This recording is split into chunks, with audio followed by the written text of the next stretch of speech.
اللہ تعالیٰ نے ہم پر کرم فرمایا کہ ہمیں اپنے گھر میں بلایا اور نماز پڑھنے کی توفیق عطا فرمائی۔ اللہ تعالیٰ نے ہمیں اس دنیا کے اندر ایک مختصر وقت کے لیے بھیجا ہے، تھوڑے سے وقت کے لیے بھیجا ہے۔ وہ مختصر وقت کتنا ہے؟ ہو سکتا ہے 50 سال کی زندگی مل جائے، ہو سکتا ہے 60 سال کی مل جائے، ہو سکتا ہے 70 سال کی مل جائے، ہو سکتا ہے 80 سال کی مل جائے، ہو سکتا ہے 90 سال کی مل جائے، یا پھر ہو سکتا ہے 100 سال کی مل جائے۔ اس کے بعد تو انسانوں نے گمان بھی نہیں رکھا ہوتا۔ یہاں تو 50-60 سال کا ایک گمان رکھا ہوتا ہے، اس کے اوپر تو کسی نے یہ سوچا بھی نہیں ہوتا کہ شاید ہماری زندگی ہو۔ تو پتہ چلا دنیا کی زندگی 100 سال سے زیادہ ہے ہی نہیں۔ پھر 100 سال تک جو انسان زندہ رہتا ہے وہ ایسا کمزور ہو جاتا ہے کہ اس کو کچھ یاد نہیں رہتا۔ 100 سال کا بوڑھا آدمی یادداشت میں کمزور ہو جاتا ہے، اس کی آنکھوں میں بینائی کمزور ہو جاتی ہے، اس کے کانوں میں سننے کی طاقت کمزور ہو جاتی ہے، اس کے زبان کے اندر جو ذائقہ چکھنے کی طاقت ہے وہ کمزور ہو جاتی ہے، زبان سے بولنے کی طاقت کمزور ہو جاتی ہے، سنائی بھی نہیں دیتا،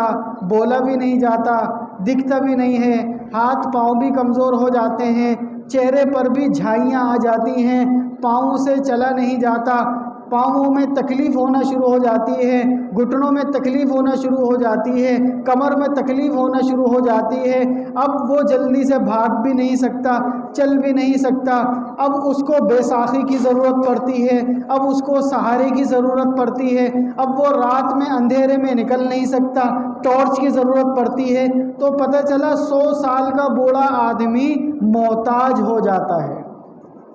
اور کوئی بھی نہیں چاہتا کہ میں محتاج ہوں، کوئی بھی نہیں چاہتا کہ میں بوڑھا ہو جاؤں، کوئی بھی نہیں چاہتا کہ میری آنکھوں کی بینائی کم ہو جائے، کوئی بھی نہیں چاہتا کہ مجھے کوئی تکلیف ہو، کوئی بھی نہیں چاہتا کہ میرے ہاتھوں کی طاقت ختم ہو جائے، کوئی بھی نہیں چاہتا کہ میرے پاؤں میں چلنے کی طاقت ختم ہو جائے، کوئی بھی نہیں چاہتا کہ میں بوڑھا ہو جاؤں۔ ہر کوئی چاہتا ہے کہ میں جوان رہوں، ہر کوئی چاہتا ہے کہ میں تندرست رہوں، ہر کوئی چاہتا ہے کہ میں صحت مند رہوں، ہر کوئی چاہتا ہے کہ مجھے کوئی بیماری نہ آئے، ہر کوئی چاہتا ہے مجھے کوئی تکلیف نہ آئے، کوئی تنگ دستی نہ آئے۔ لیکن اس کے باوجود بھی انسان ان سب چیزوں سے بچ نہیں سکتا، وہ بڑھاپے سے بچ نہیں سکتا، کمزوری سے بچ نہیں سکتا، اور اسی طرح موت سے بچ نہیں سکتا۔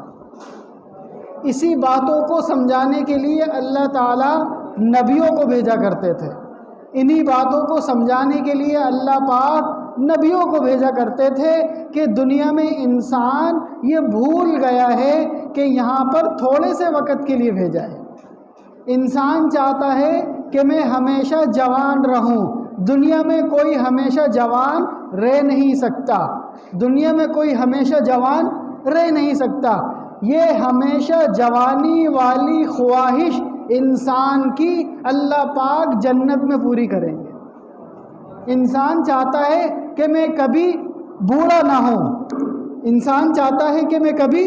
بوڑھا نہ ہوں۔ یہ بوڑھا نہ ہونے والی خواہش اللہ پاک جنت میں پوری کریں گے۔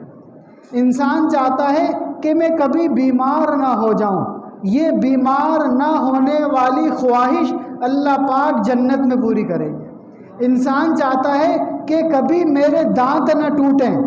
کبھی میری آنکھوں میں بینائی کمزور نہ ہو، اور اسی طرح کانوں میں سننے کی طاقت کمزور نہ ہو، ہاتھ پاؤں میں طاقت کمزور نہ ہو، ہمیشہ جوان رہوں، ہمیشہ تندرست رہوں۔ یہ ساری خواہشات اللہ پاک جنت میں پوری کریں گے۔ اس دنیا کے اندر یہ خواہشات پوری ہو ہی نہیں سکتی، کیونکہ ان خواہشات کے پوری کرنے کی جگہ دنیا ہے ہی نہیں۔ انسان یہ سمجھتا ہے کہ شاید میرے پاس مال و دولت ہوگا تو شاید میری خواہشات پوری ہو جائیں گی۔ مثال کے طور پر ہر انسان یہ سمجھتا ہے کہ میرے پاس اگر پیسہ ہو، دولت ہو، تو میں اچھی سی گاڑی لے لوں گا، میں اچھا سا گھر لے لوں گا، میں اچھا سا بنگلہ بنا لوں گا، میں اچھا سا کاروبار کر لوں گا، بینک بیلنس بنا لوں گا، ہر لحاظ سے آسائشوں کی چیزیں خرید لوں گا، لیکن ان سب چیزوں کے باوجود بھی انسان بڑھاپے سے نہیں بچ سکتا، ان سب چیزوں کے باوجود بھی انسان بیماری سے نہیں بچ سکتا، ان سب چیزوں کے باوجود بھی انسان موت سے نہیں بچ سکتا، کیونکہ یہ ساری خواہشات پوری کرنے کی جگہ نہیں ہے۔ یہ دنیا دار العمل ہے، عمل کی جگہ ہے، یہ دنیا دار الفنا ہے، فنا کی جگہ ہے، یہ دنیا دار الامتحان ہے، امتحان کی جگہ ہے، یہ دنیا خواہشات پوری کرنے کی جگہ نہیں ہے۔ خواہشات پوری کرنے کی جگہ آگے جنت ہے، جنت میں اللہ پاک نے اس انسانوں کی خواہشات کو پورا کرنے کا بندوبست کیا ہوا ہے۔ اور دنیا میں جو انسان اللہ کو راضی کر کے جائے گا، اللہ کو خوش کر کے جائے گا، اپنے آپ پر کنٹرول کرتے ہوئے زندگی گزارے گا، اس کی تمام خواہشات اللہ پاک جنت میں پورا کرے گا۔ درس قرآن، درس حدیث، اصلاحی بیانات، فقہی مسائل اور وظائف کے لیے مفتی ابو بکر انصاری کے چینل کو سبسکرائب کریں۔